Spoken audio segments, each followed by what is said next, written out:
Welcome back to Often Wrong. Today, I'm pissed. Are you pissed? You should be. Today, we're going to talk about rage. Is this a crash out episode? I don't know. Maybe. But I also heard that rage is good possibly, and that could be right. Let's go with that. Let's get into it. Hey listeners, thank you so much for joining us again for this episode of Often Wrong. If you are enjoying how this season is rolling out, you can engage further by liking, subscribing, leaving a comment on wherever you listen to your podcast or on our website at carrotimpact.com/oftenwrong. From all of us at Often Wrong, thank you so much, and let's get back into the show. Hey everyone. Welcome back to Often Wrong, the podcast where we talk about the hard stuff. And occasionally we regret it, but only for like 5 seconds, so it's no big deal. Exactly. I'm Claire Cornetta. And I'm Lisa Nwankwo, and you're listening to Often Wrong. Today, we're talking about rage. Spicy. We're diving into why anger gets such a bad rap, why it's actually useful, and how to wield it without, flipping tables at brunch. Although, sometimes tables do need to be flipped, but fair enough. But that's what we're getting into today.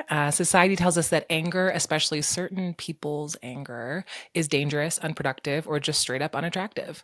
Like, how many times have women, especially Black women or others, have been told to calm down when they're just expressing a totally valid frustration? Yep, exactly. And, rage, though, has powered so much change. Look at all the movements, civil rights, feminists, labor strikes.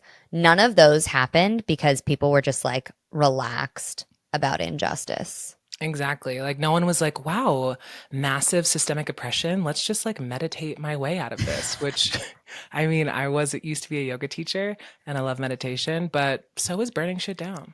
Yeah. Well, metaphorically burning shit down. Of course, metaphorically only. But today we're going to unpack how rage can actually be powerful when we channel it the right way. We'll talk about why people fear it, how it's been used for good, and how you can make it work for you instead of, letting it consume your whole soul because you don't deserve that. Yeah. Amen. And you know what? We want to hear from you all, our listeners. What's something that makes you righteously angry? What's an issue that fires you up so much that you have to do something about it? Let us know in the comments or at carrotimpact.com/oftenwrong because we love a good rage fuel rant. Rage fueled rant. But also rage fuel rant. Have some of those too. You can leave us any thoughts about what we missed or what we overblew or any of it. But we want to hear about what you're raging about. Mm-hmm.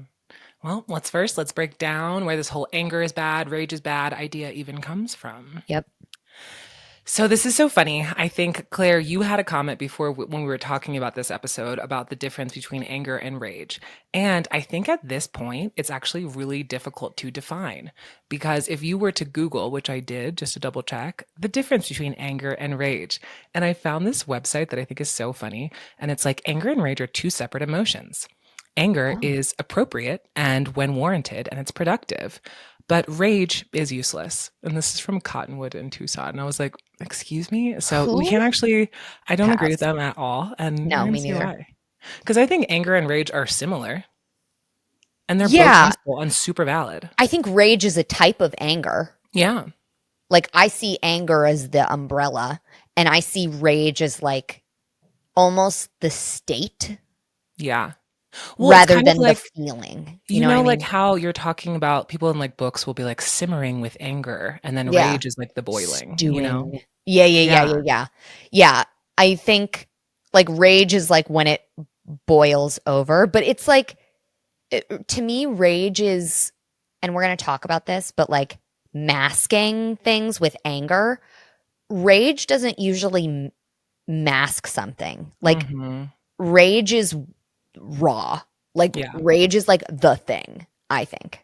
Yeah. But yeah, I want to hear how people categorize anger and rage / Yeah, and definitely leave that in the comments. I'm curious because this seems undefined, and which only means that we get to define it because language is ever evolving and we should take control of words like rage and how they're used against us and what we mean by them.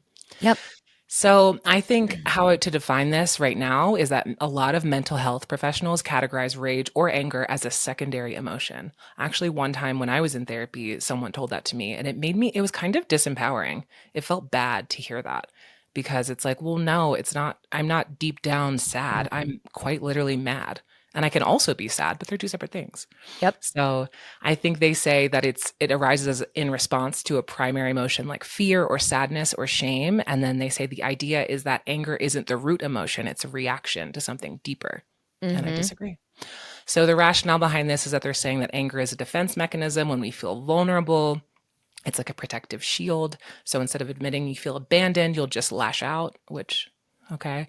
The second one is anger as a socially acceptable outlet because, like, for men, it might be easier instead of like shedding a tear to just like show anger about Right. things. And that's okay for them only, Yeah. which is weird Yeah. and points to a larger problem.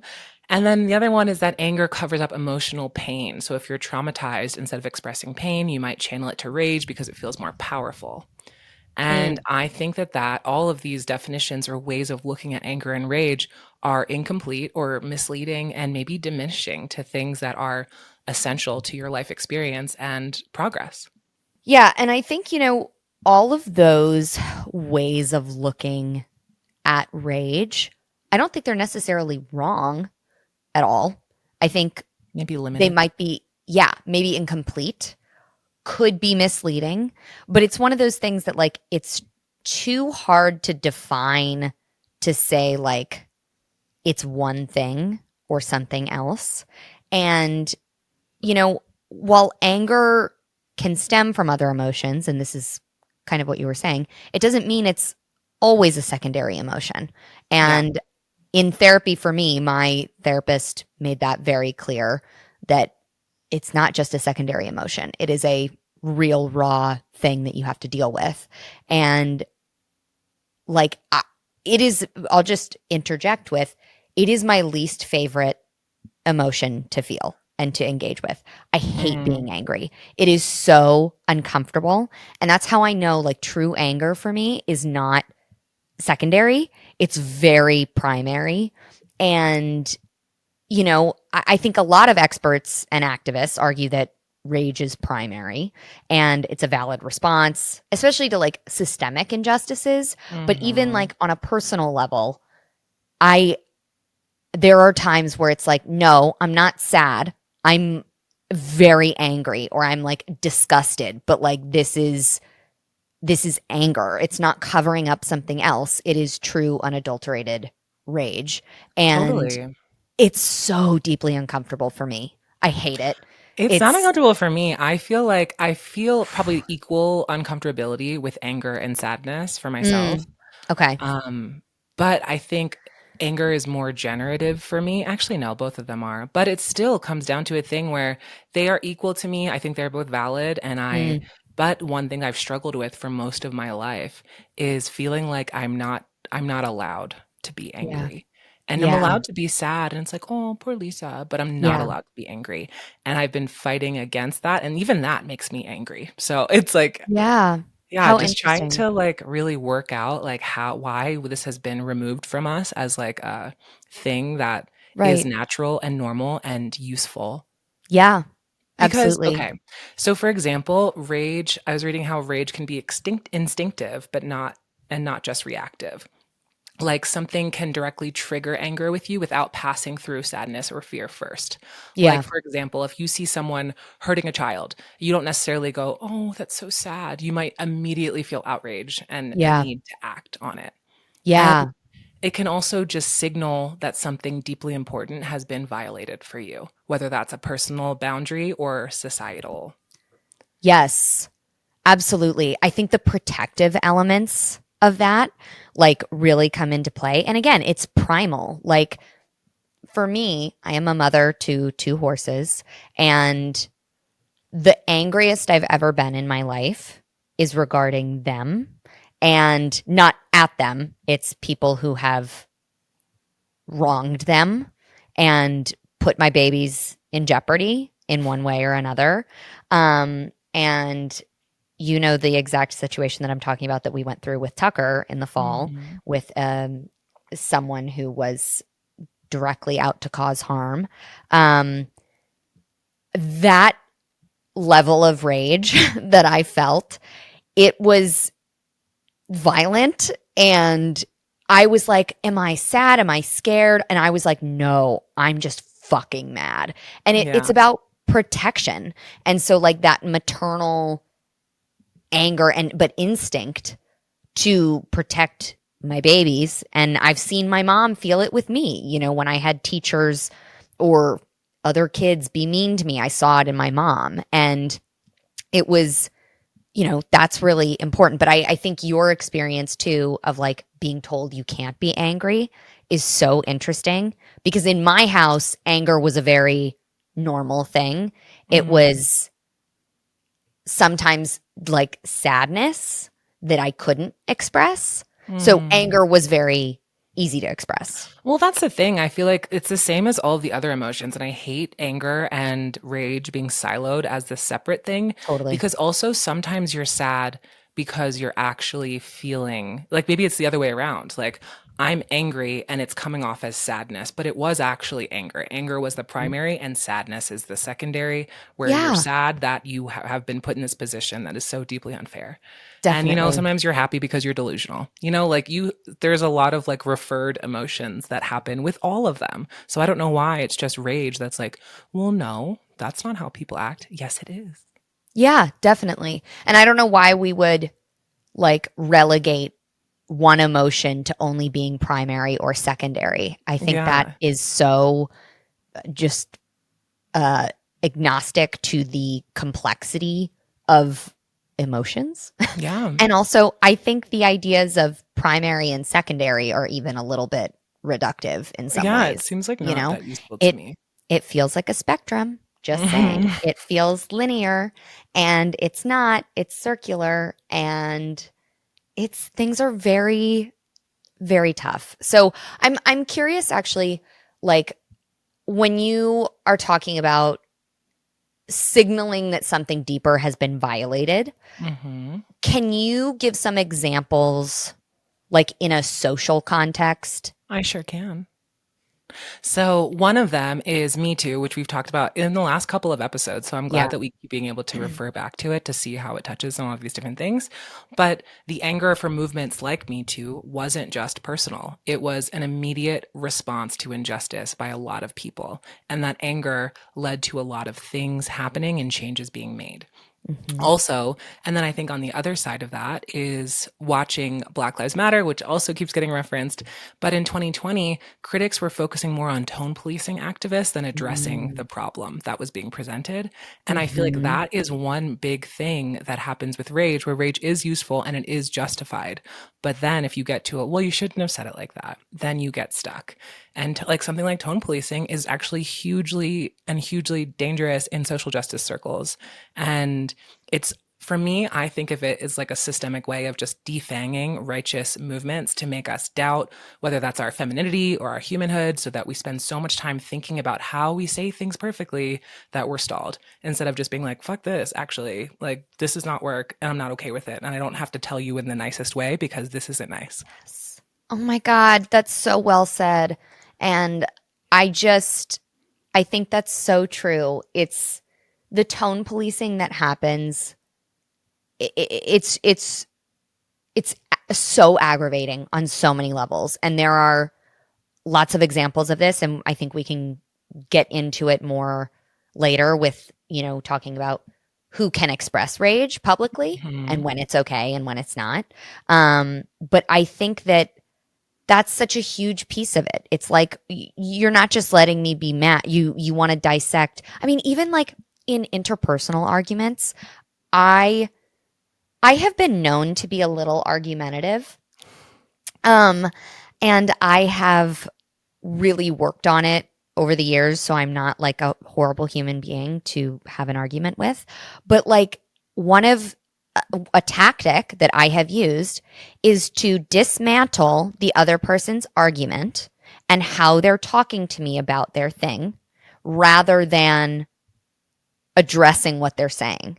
Mm. So like I could say, you know, I don't think you're using that word correctly. Can you explain what does that mean? Instead of being like, wow, I was being an asshole. Thank you. Yeah. Yeah, you're No, right. I'm on the other side of that. I am a proud survivor of tone policing throughout my life. There are times where I started working on it where I was trying to be nicer and more soft spoken, but then I Mm, realized they don't want to listen to me anyway. So I will really only do that now if in good faith I'm like actually hurting someone's feelings and I don't wish to do that. But sometimes yeah. I do want to hurt your feelings and I'm going to do that. And there's nothing you can do about it. Oh, oh God. Yeah, I'm in I my love villain that. era. This is the Yeah. perfect time for a rage episode because it's Aries season, which I don't know if anyone else has noticed Amen. this, but clock it. Aries season, people honk their horns way more. If you live in a city, it's probably much louder. It is for me. Suddenly, Aries season started, and it's like people are freaking out in the traffic. Wait, that's so interesting. That's really my one horse who's an Aries. Her birthday is very soon. Um, she's been ignoring me more. And I'm like, Yeah, oh, she's it's in her Aries season. head. So I don't cry myself to sleep at night. That's what I'm Yeah, telling and myself. not to say that Aries season, and also like for me right now, I'm in my luteal phase. Not to say that menstrual cycles or astrological cycles are responsible for rage, but you know what? They might really hone in on some key Hmm. points and really Yes. activate some things, which I love. Yeah. I We would need agree with that. that. I would totally agree with that. Oh, Well, how before we interesting. get into some examples, I just want to say the one other red flag about rage is just noticing that how if you label anger and rage as secondary, you're basically dismissing it, which is what we just talked about. And it's like, for example, if you're telling a marginalized person to dig deeper instead of recognizing that their rage is valid, you are a gaslighter. And that is Yep. not super helpful. And, it's like not always a mask for something deeper. And saying that can just minimize this power. Yeah. I want to come back to this idea too of the secondary when we discuss when, and I think honestly, we should just go right into it. That was a Yeah. great point. But in thinking about when rage is justified and our cultural and gendered perceptions of rage, um, I think we should discuss that. And I think the rage being acceptable for some people, men and women, there's a big like dichotomy there between Definitely. what's acceptable. And I'm not saying it's only unfair to women. I really want to make that clear because to be a man and to be relegated to only being able to express anger and not sadness, Yeah. what an awful existence that is. That's really, really hard. And so, even in those cases where anger is actually secondary, I don't know. I don't know that it's like, to me that seems like it's between you and your therapist, and Mm. maybe to say, hey, is this secondary because I've been conditioned to only feel anger? I don't know. Yeah, fair enough. So yeah, good question to kick off of when is rage justified? Honestly, to me, always. I think all of your feelings are valid, always. It just Yes. depends on how you work with them. You should try not to spin out on them when possible, but or I think it's or always. wield them in a harmful way towards others. Yeah. But But yeah, we can definitely see a lot of examples of how in the world rage is only justified at certain times. yeah, And I want to start this by I had this experience in therapy. I've been in therapy for a long time. amen. So Me too.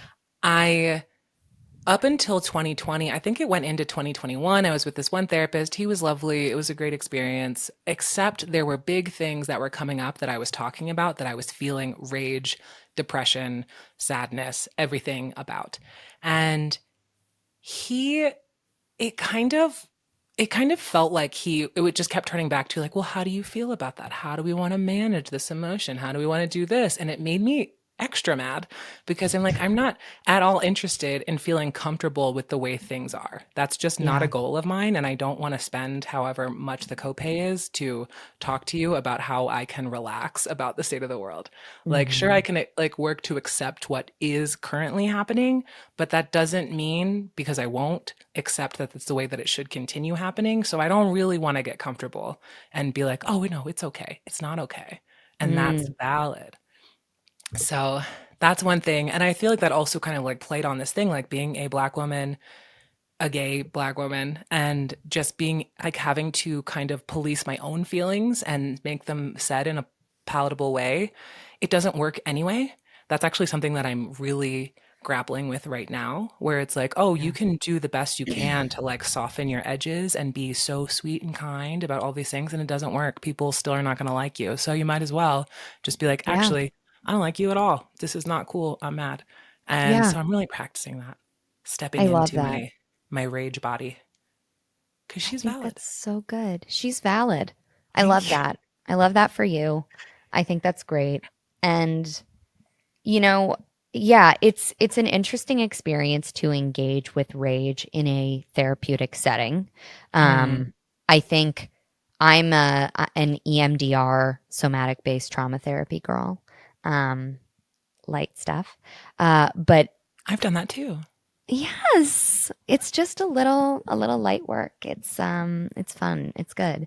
But like I I feel things very deeply as you do too. Um and it can be very hard not to be consumed by whatever you're feeling. But rage is such an interesting one because it is so embodied and big, and like I think anyone engaging with rage in a therapeutic context, like I just hope you have the right practitioner, because like I can't imagine how disempowering it would feel to be like, this is secondary. You're really sad. You're really scared. I'm like, I'm probably also scared, but I'm fucking angry. Like, I For can be sure. both. I can be both at the same time. And one is not secondary or tertiary. Like, Right. it's important and valid. And I think that's a beautiful thing to step into. And we should make rage justified again. Like, I think, and the way that we're coming at this too, I'll pause for a second and say, again, we are two queer women. We, I don't think, have ever put anyone in harm's way in our life. No, Um, I could. it- we definitely could. Yeah. We're Try me. strong. Yeah. Yeah. Don't test us. I can't do finger guns. I'll look like a little boy school shooter. Um, Not but good. but I feel like that there is also like this does not go out to the serial killers out there who need an excuse to be more rageful towards women and like murder more women. No, Please, we're not talking to them. I hope they're not this listening. podcast is not for you. No, Just please letting you know. This find is a not different for one. you. Yeah, pick a different one.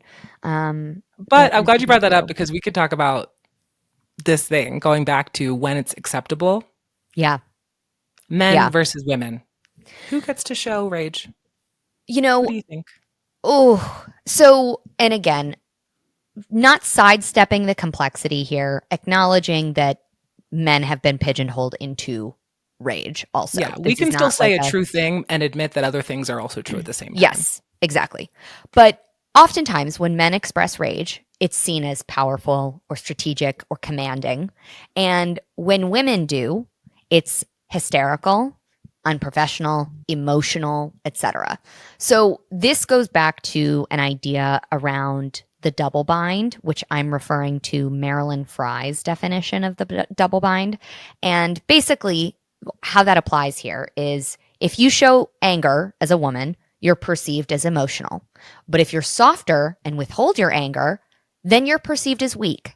So it's a real damned if you do, damned if you don't kind of thing. For sure. And to me, the power of anger being more palatable for men in a strong, commanding way that's reinforced by patriarchy, and the women having the more, being,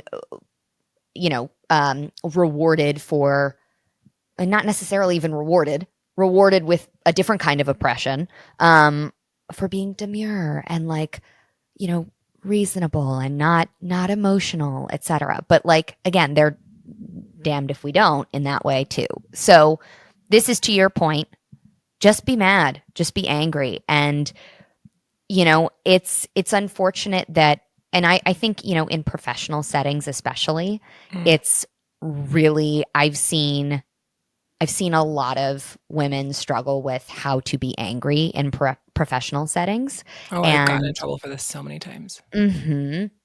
And you I was know, right.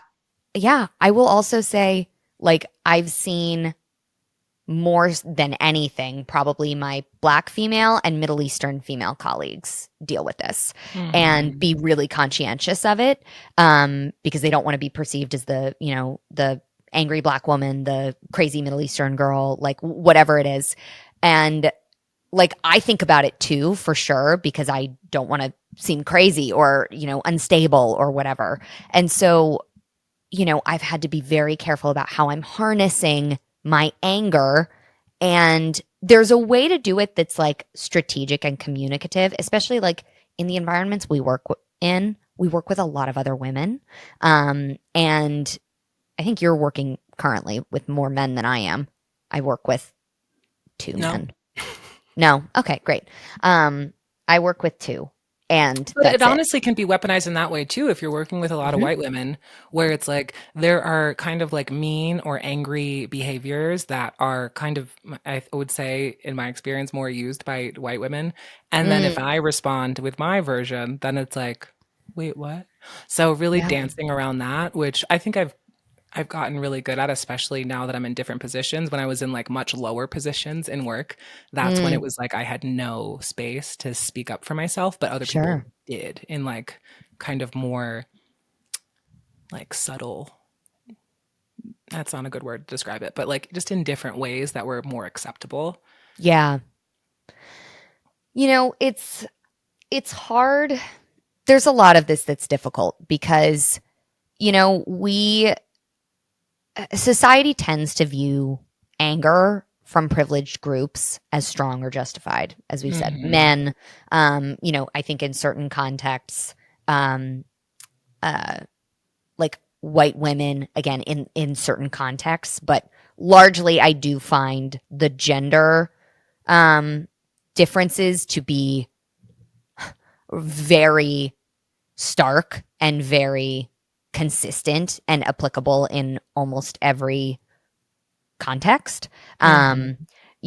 I would actually be curious about like in military settings, like what women in the military experience with like how they're able to express Yeah. like anger and rage. I would be curious about that. Like, Well, but you know, anger from marginalized groups, labeling that as irrational or aggressive or which dangerous. is crazy because these are the people who have every right to be angry. Right. Yep. Yep. And Exactly. I think, like, honestly, speaking of, I think, like, yeah, definitely gender disparities. And, I can affirm about like racial disparities as well. Cause it's like we also have the angry Black woman stereotype and other Yep. stereotypes like that. That's kind of like the most common one that is Yeah. named. But it's like you're supposed to be strong, but never angry. You're supposed to be, you know, you're supposed to make it easy for everybody else. And Yes. why? Like, for I example, okay, so there's several examples that we can point to on the topics we just covered. One was men versus women. When Brett Kavanaugh in the Supreme Court flipped out during his Supreme Court hearing, and then it was like, oh no, he's just passionate. Like, he's a good guy. Like, he just really believes what he's saying.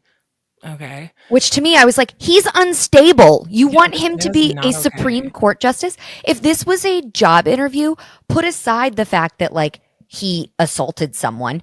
Do you want this man working for you? Right. Good God, he's a mess. Like, And then, no, yeah. And also no. in that same arena, we had Ted Yoho on the record calling AOC a fucking bitch. But Hmm. could you ever imagine going to work and using that phrase on one of your colleagues in a professional setting? I can't even That's imagine what would happen if I did that. crazy. But That it is was so fine. crazy. She had Yeah, to take a stand, and it was like, oh, she's so brave for doing that. And I resent that because it was like, I hate that you keep putting women in that position where they have to do that. And it's like, wow, look at her being angry. And some people had a problem with that, not as much yeah, as they had a problem, or more problem with her than a problem with Ted.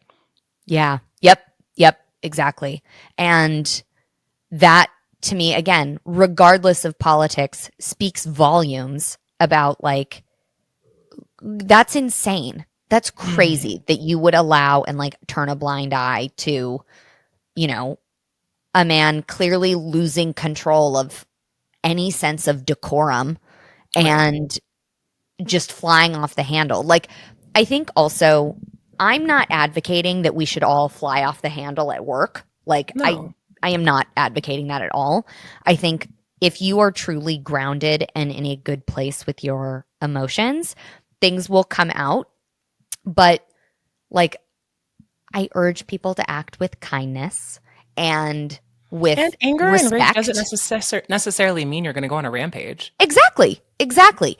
It Those are can two be different things. channeled in a way that is still, you're not screaming at the top of your lungs at your employee who may have fucked up, but like that's a different thing entirely. That's like not being able to control how you express emotions. That's not the It's a fact that you different have thing. those emotions.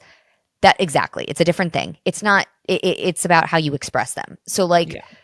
I I think that's really really important to Well, distinguish. yeah, and I would even say then, okay, the other example that I have here is for how like the racial implications mixed with gender implications is with Megan the Stallion, where Mm, she got shot and she was in a legal system proceeding regarding it.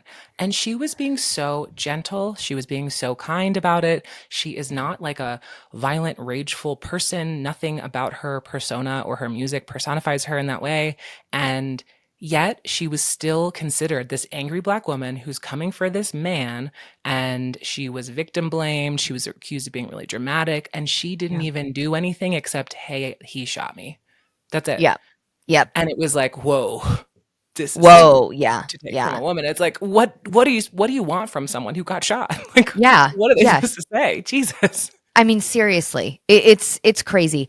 I think the other example that I really want to bring up and for you to talk about, like I think the racial disparities are particularly at play Mhm. in this context, but is among female athletes. Oh my God. And Yeah. particularly, I'm also going to say so much of this is not interpersonal. So much of this is media perception and how we Mhm. talk about things. Like, right? Like, I don't know that, I don't know what Megan's experience was when she was going through all of that with like interpersonal people. I hope she had a lot of support around her, but the media vilified, like, being like, oh, like, relax. It was on social media. It was like bullshit, stuff like that. Um, but among women in sports, Mm. I Yeah. think this Can't is think of two very off the top of my interesting. head. Yeah, we've got Naomi Osaka and Simone Biles, and that was only the Mm, last year where both of them mhm. withdrew from their sports on major stages. One was the French Open, and the other one was the Olympics, where they Yep. had to take a step back for their mental health. And that wasn't even anger or rage. They just didn't feel good. And Mhm. it is even that emotion gets like conflated with like, oh my God, they're so dramatic. Like this is Yes. so many feelings and no Yep. empathy. People like labeled them as like being difficult or ungrateful when it's Yep. like, what are they supposed to be grateful for? They worked their asses off for Yeah. decades to get here. What did Yeah. they're supposed to be grateful to you? Like, Yeah. what do you expect from For people? bringing in ad revenue for you? What the fuck do you Yeah. mean? You made so much Like, money off of her and she didn't continue and you're mad at her and that's yeah. okay, but she can't. So it's like kind of this thing where it's like, I think those are good examples because those weren't even about them expressing rage or anger. They expressed anything. And it Yeah. was not, and it was too much. So that's Yes. why that I think that kind of calls for a looking at why the same thing is happening with women and rage and anger. Yeah. Because it's like whenever kind of like the system wants to dismiss that for you, we have a problem. If they're Yep. trying to dismiss anything, double check that it's valid that they do that. Yep. Yeah. 100%. And I have one. Ooh, I'm gonna be a single issue person here because it's not just a single issue. Um, I'm gonna point the finger at misogyny for Ah, all of yeah, this. for sure. Because, I mean, the fact that they can't do something for themselves and take care of themselves, and they're letting all these other people down and they've been used and whatever, like, that I don't recall that happening to Tom Brady Oh, or interesting. Brett Favre. Yeah. or another famous athlete who retired or took a step back. Hmm.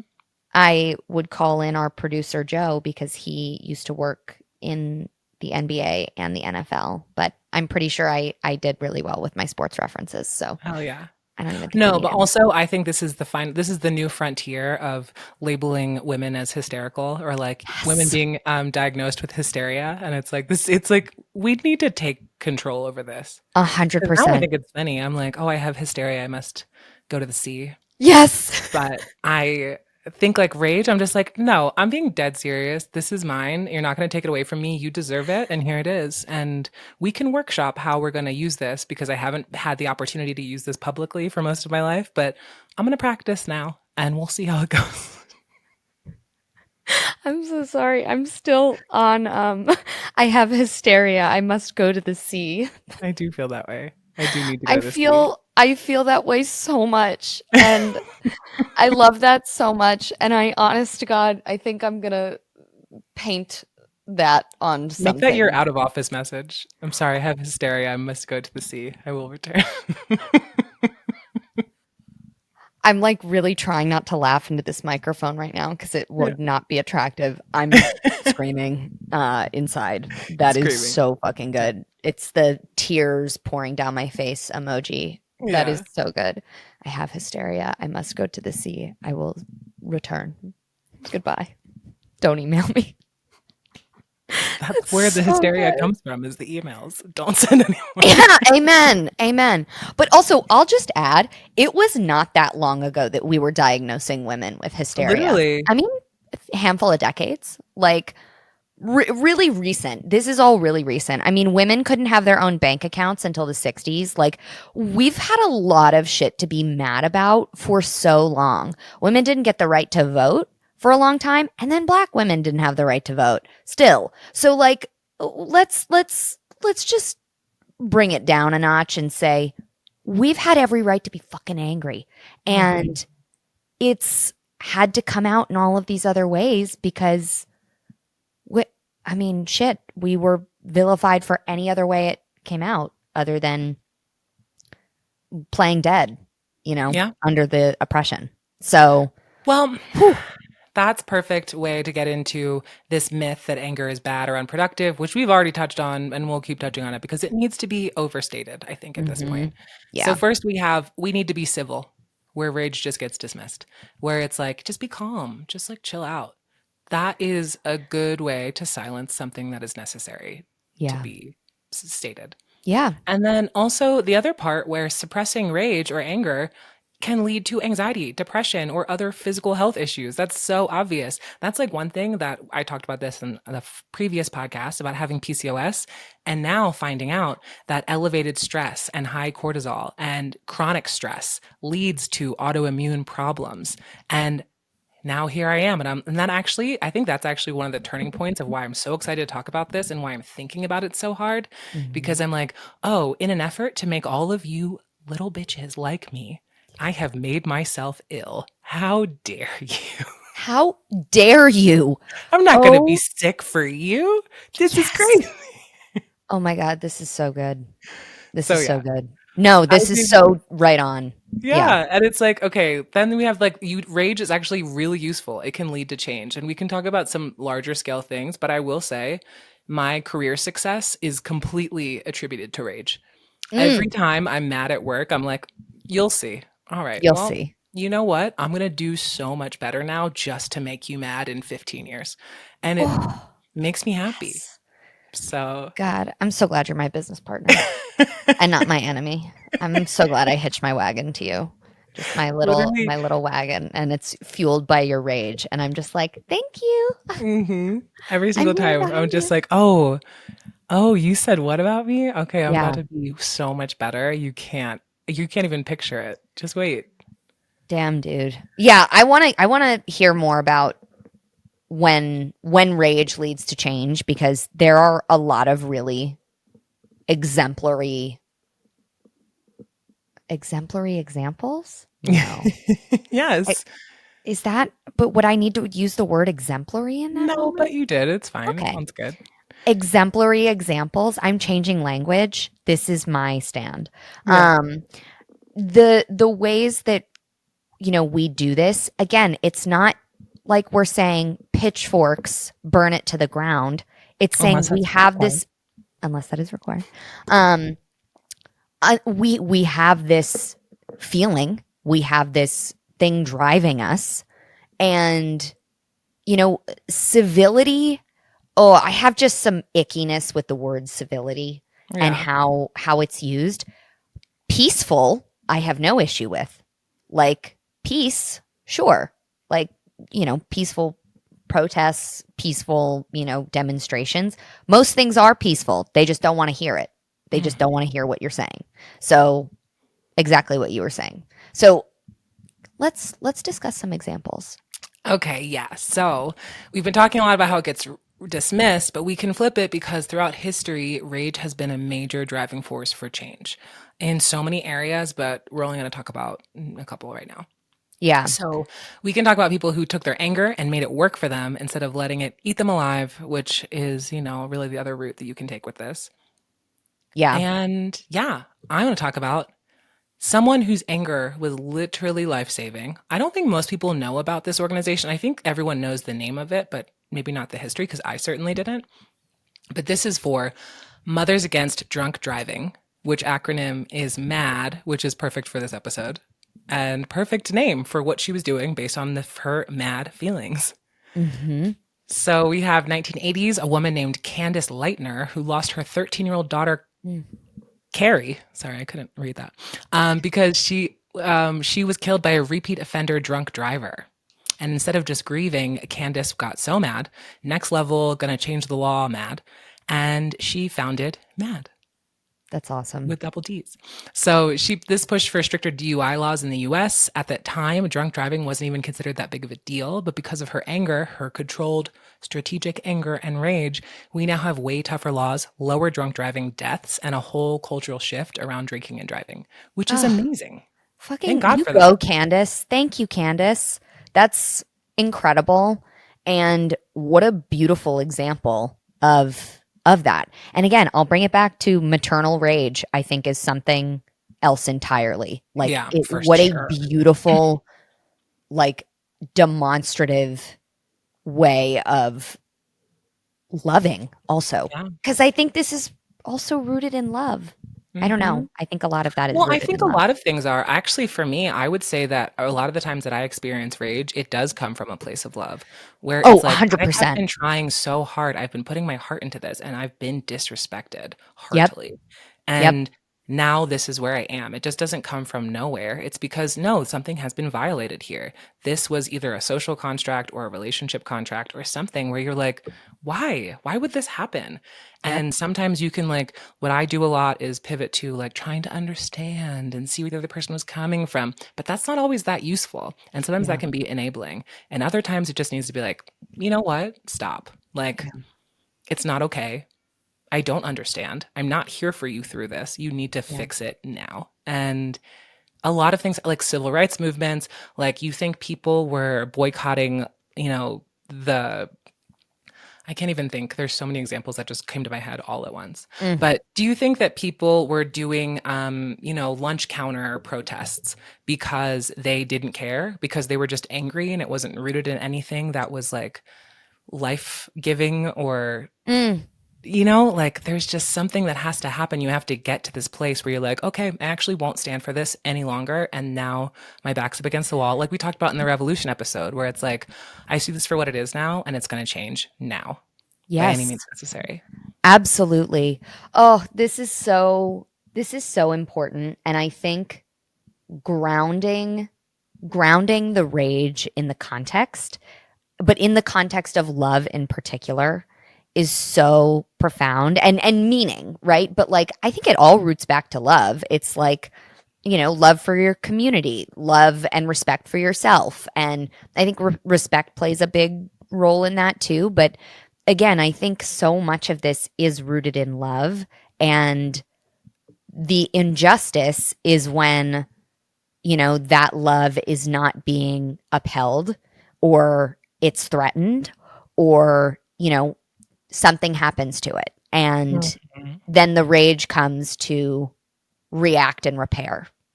Yeah. And also, I think as we're saying this, I just want to, hopefully it's clear already, but I'll make a distinction just in case. If you're the type of person that is flying off into a rage over a lot of things in your day to day life, you should explore that with someone that you trust A because professional. that is not necessarily the best use of your time or emotion, but there is reasons for it. You don't have to convince yourself that rage is wrong Yeah. just because it's like not allowed, because we can push back on that and that deserves its own rage in itself, that Yeah. we push back on that and we allow ourselves to really step into what it is. And okay, I Mm. think this is a good time. I want to know what you have rage about. Oh, me? Little old me? Um, Misogyny. Mm, say more.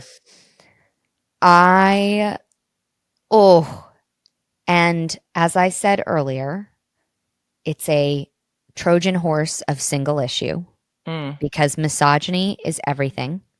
It is homophobia. It is racism.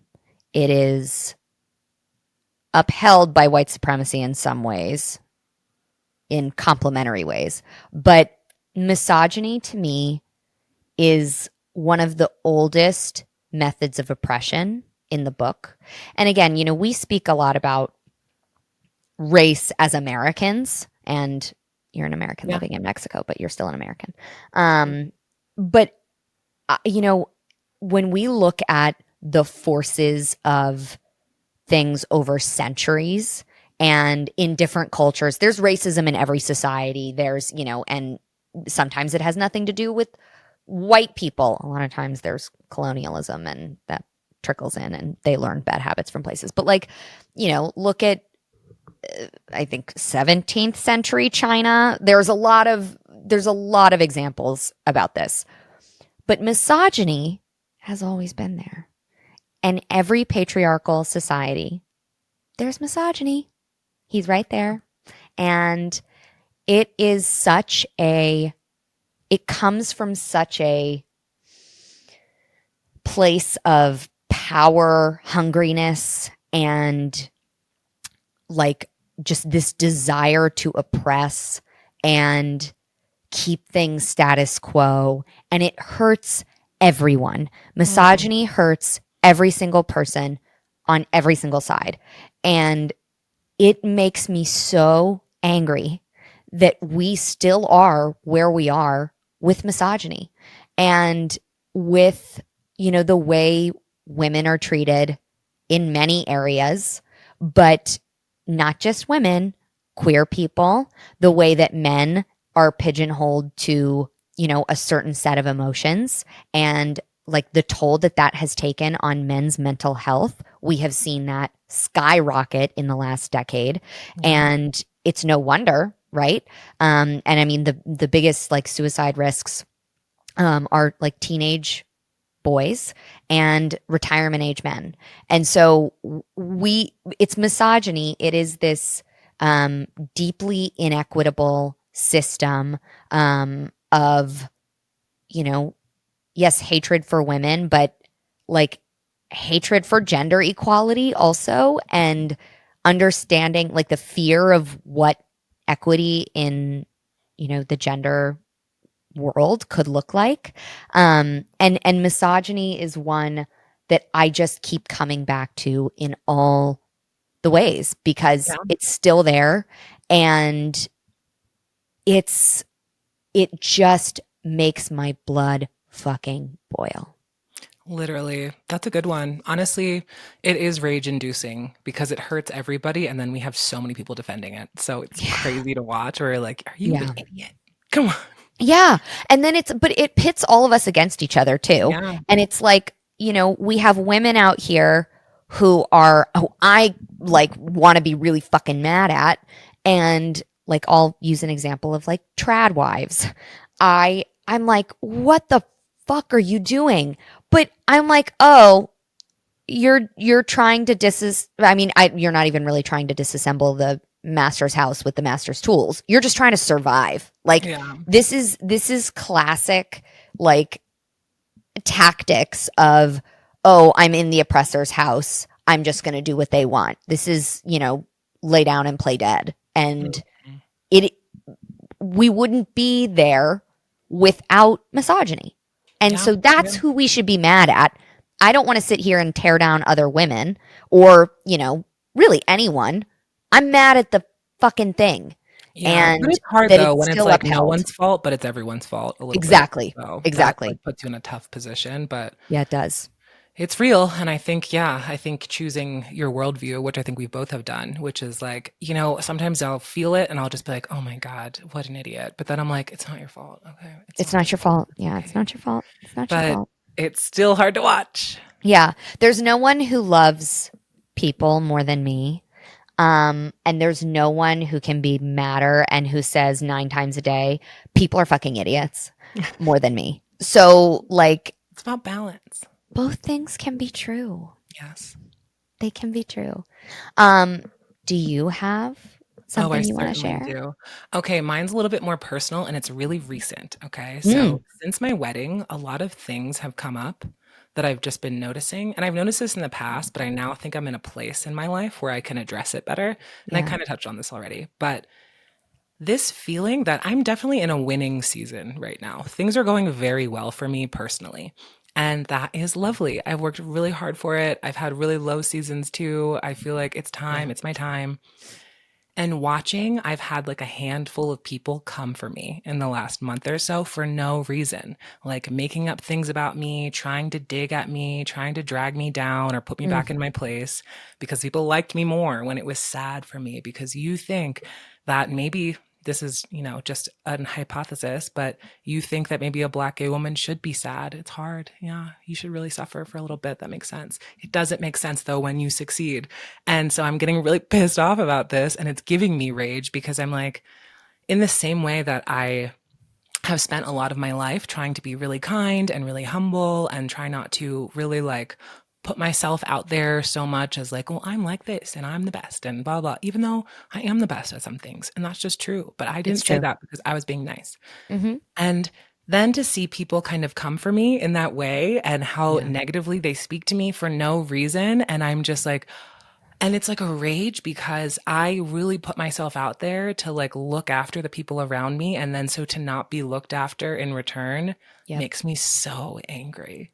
Yeah. And I think rage is super appropriate here because I'm not going to go into a violent rage about it. But in my mind, I'm just like, oh, okay.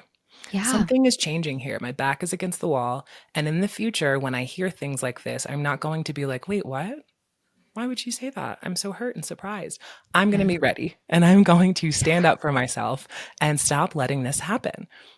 I'm feeling so Mm, much rage about this and it's like seriously like 5 or 6 people in the last month or so, yeah. including a family member that I'm just like, no, we're done.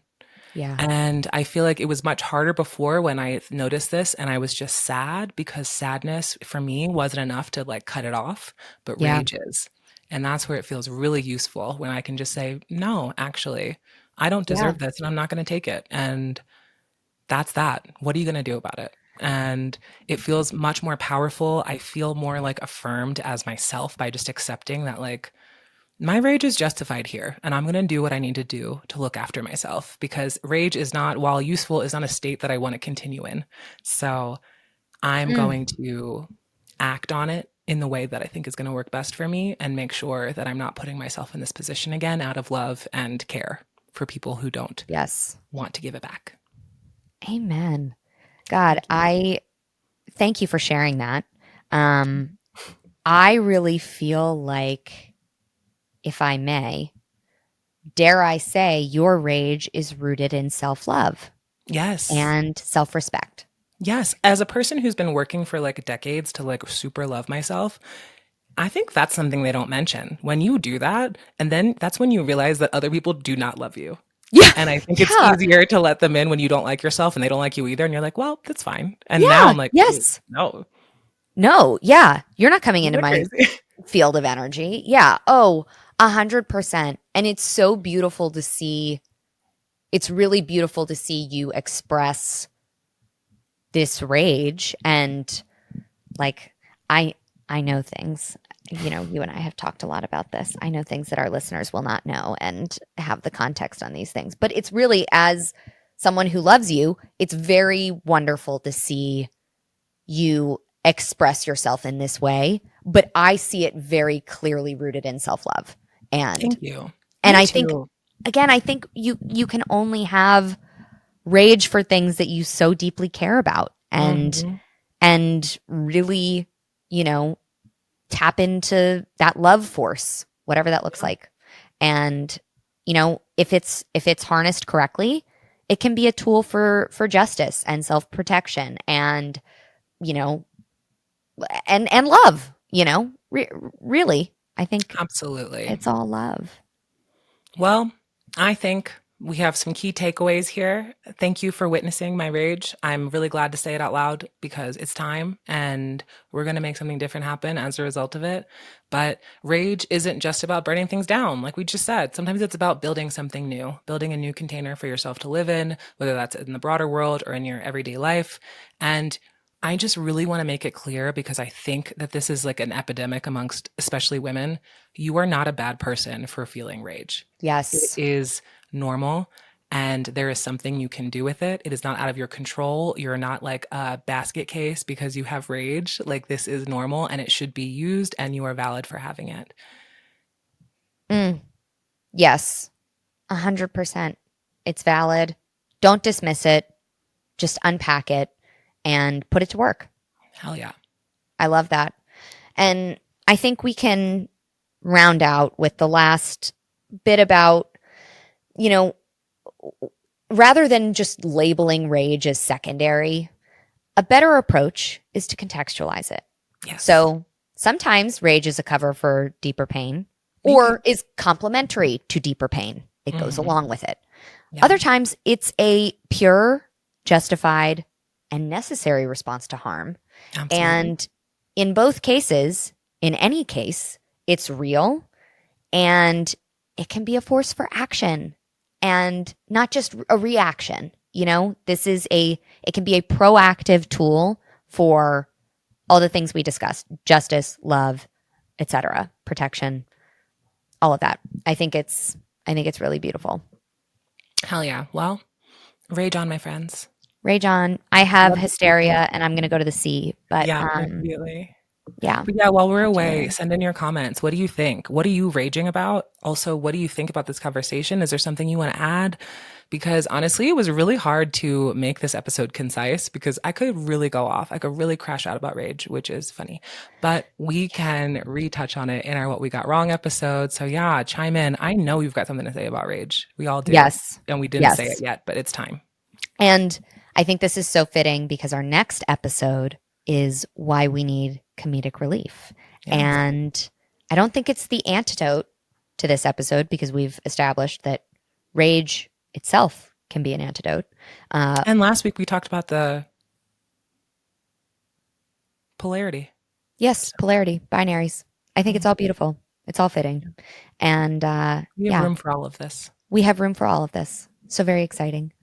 Talk to you later. Thanks for TGIL. listening. Bye. Bye.